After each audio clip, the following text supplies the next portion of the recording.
What's up, folks? Not doing too crazy of an intro today because it's cold and I set this up before I realized I should probably do that first. So this week we are going over different types of gouges, how and when to use them, and the 4 ways you can actually use a standard gouge to cut.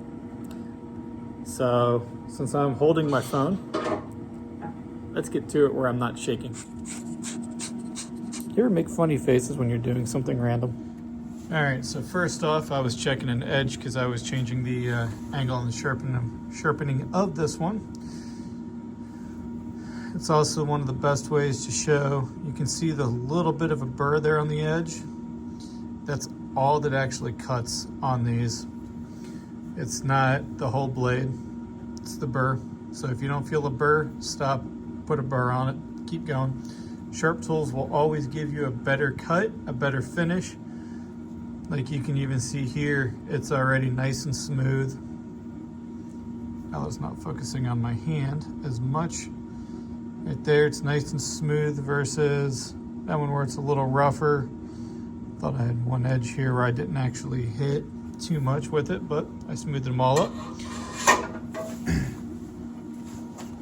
You also have bowl gouges. Spindle gouges. You cannot use a spindle gouge on a bowl, but you can use a bowl gouge on a spindle. So no for bowls, yes for bowls. And there are times you might be able to get away with a spindle gouge on it, but I never recommend trying it. You guys might see me do it once in a blue moon when I'm doing mini ones.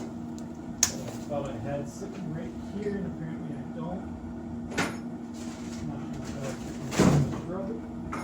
Yeah, it's not over here. I do it occasionally, but that's when I'm using a bowl blank specifically. I just grabbed a random one. This is your grain. This is a flat face. The spindle cannot handle going grain to flat to grain to flat. Bowl gouges are thicker. They've got a deeper belly to them. Just to give you guys a zoomed out version, or zoomed out a little bit, because you can even see the angle on this. Let's feed it through this way. It's got a nice deep belly on it versus this one, which is our spindle gouge, where it's not as thick, it's not as beefy. Now both of these do cut the exact same way. It is the burr on the edges. That's how all gouges work. So what we're gonna do is just hit this with a roughing gouge, which is what I started with. Roughing gouges are only for spindle use. Do not use them on a bowl. I learned that lesson the hard way. A couple of the Facebook groups I'm in, people have just recently posted where that's not one that's loose. The gouge itself broke its way completely out of the handle, which I have one that's loose.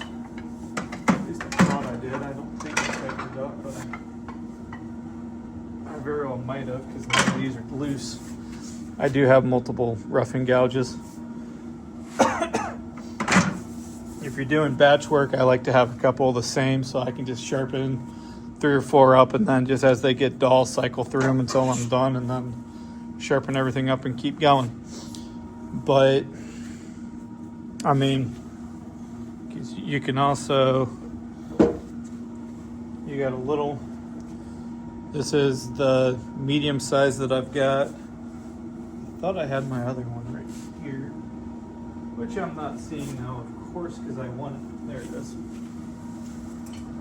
This one's dull, but I also got this beast of a roughing gouge. This was before I knew don't use them on a bowl.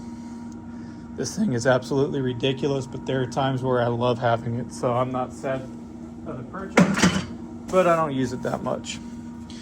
So with that, let me, because I mean, you've got that, those 4 then the skew.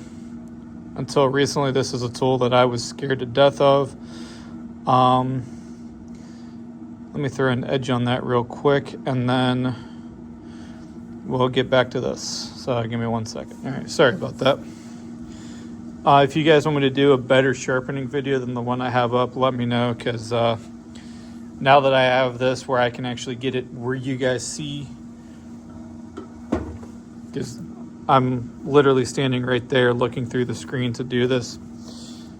Makes it a little trickier, but hey, I do it for you guys. I always go a bit slower when I've got this set up because there is a little bit of a delay. But now, when we go to use our roughing gouge, what I'm gonna do is come up. Now bear in mind, I know this lathe, I've been running pens all day. And by the way, that's what this is if you didn't know. But for this one, I'm just gonna show you guys how I like to do this. Where I come up, all I do is lift until I get it a cut, angle, and push through. You guys can even see how well that cuts just with that little burr. I've actually never tried that before. One more just from my ADD. Yeah, there we go. All right, but that's basically all we're doing while it spins. So,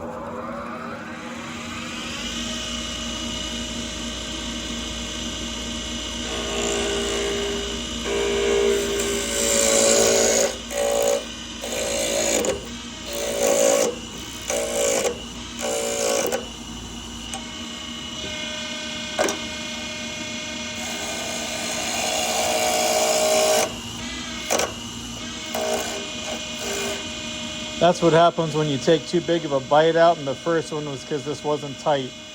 That's why I just reached on this hand wheel and cranked it down a little bit. And you can hear the difference in the machine now too.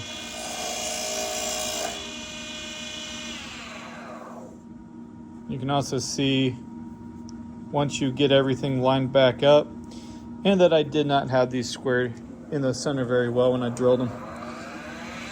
Happens sometimes when you're doing it with a lathe.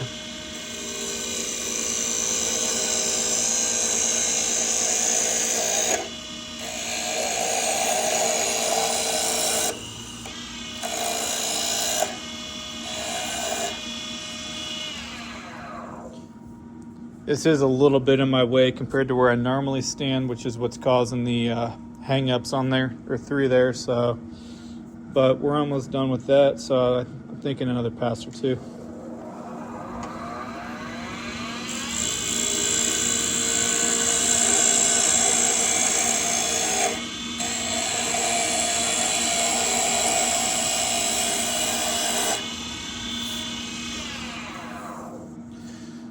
All right, we still got a little bit there, but it's pretty much flat. And there's that color would be on here if there's any flat spots on there, which there isn't. So we're gonna start with the ball gouge on this blank. And before I do that, I wanna slide my camera over a hair so I can zoom in a little bit more. There we go.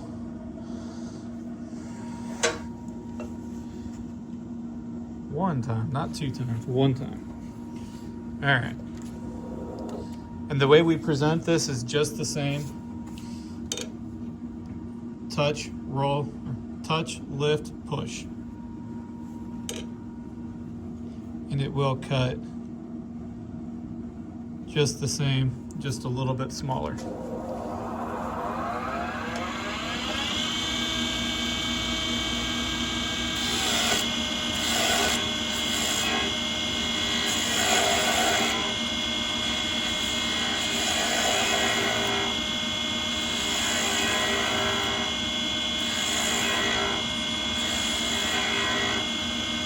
I just realized something too, standing at the funny angle.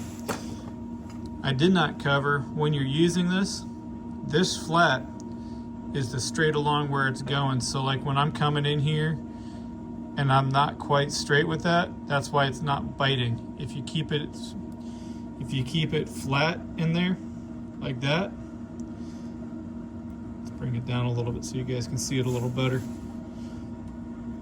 That's what, if you ever hear somebody called riding the bevel, or if you ever hear about somebody burnishing with a lathe tool or with a lathe gouge, all we do is come back, press in with that, and bring it back up, and you do everything with the bevel of the bevel of your gouge right there.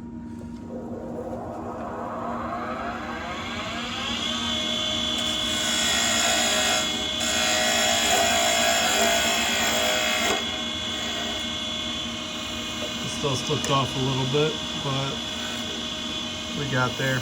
I really don't like, this one's gonna look a little funny.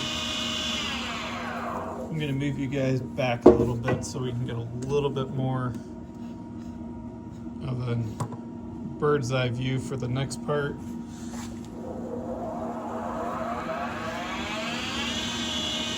And I'm not looking through the tool, so, or looking through my phone rather.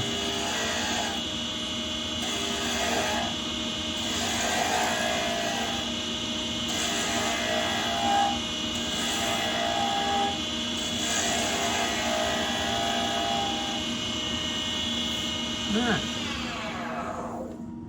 here's that. We're nice and flush with the 2 bushings, which is what we want. Normally I do this with a skew, but instead we're just going to do it with the ball gouge for this one, and then I'll do everything with the spindle gouge for this guy. And I think I'm going to time lapse it. No, I'm not. We're just going to do super long form to this week. So when you need to take material off, I like to put the bevel parallel with the bushing, and then just take a slow, steady cut.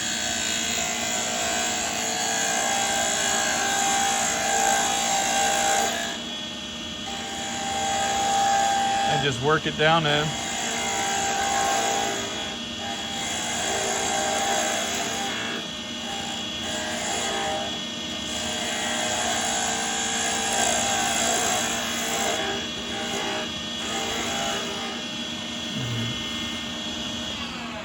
I changed my mind. We're gonna skew that up. But just to show you a couple other cuts that you can do with this real quick. If you need to improvise a skew because you don't have one, instead of cutting this way, flip it around this way.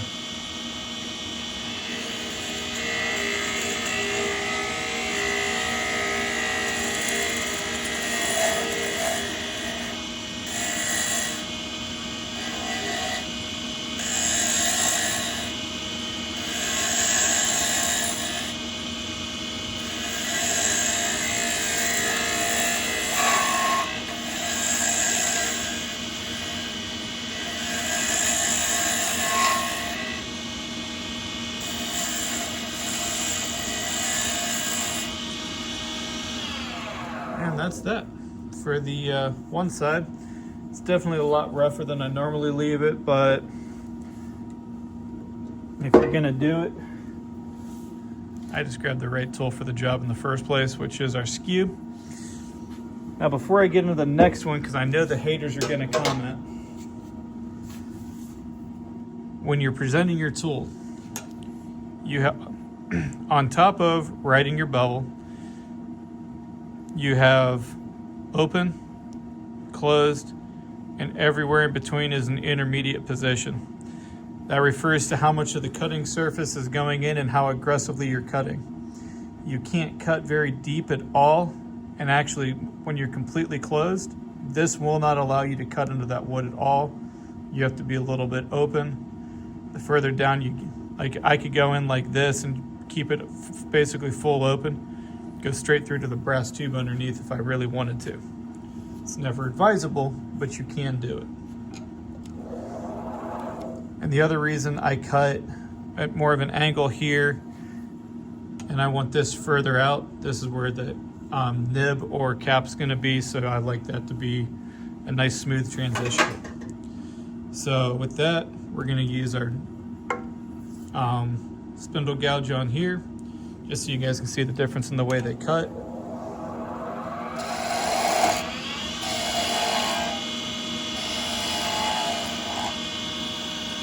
Always check your bushings.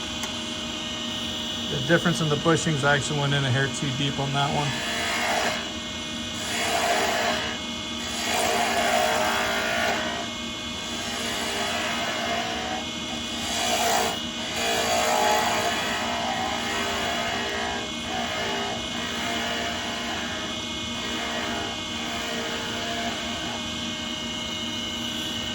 And that side's perfect. Now, I will never use a spindle gouge to do what I did here. The bowl gouge is much better for taking the middles off. So from there, we're just gonna get into our skew. Trying to think. Did that. We did our, there's a, I think I'm missing one. I'm forgetting what it is off the top of my head. I'm sure the comments below will let me know. But this is how I use my gouges. If there's something I don't know, I'm always interested in learning. So, but here we go with our skew. And again, with the skew, you just touch, lift. When you start to see a good cut, push. And the other trick is slow, light passes.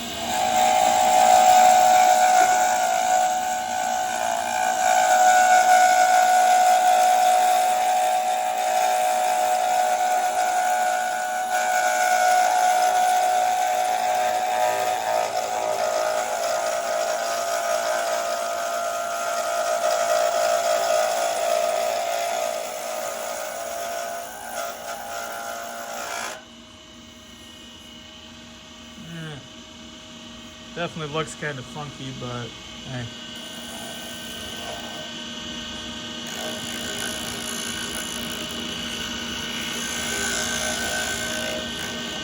It's also what happens when I'm worrying more about what's going on in here than here. So I want to make sure you guys can actually see it. But yeah, so in general, that's the main differences between your spindle and bowl gouges. Again, so you can see the differences. And with that, if you guys want an actual how to use these that goes more in depth, please let me know. I mainly just wanted to be able to show the differences and how I use them differently. And yes, I know I'm using a spindle. I don't have time to do bowls today, so with that, I will say cat in a hat and happy dat. See y'all later, folks. Be safe, keep making.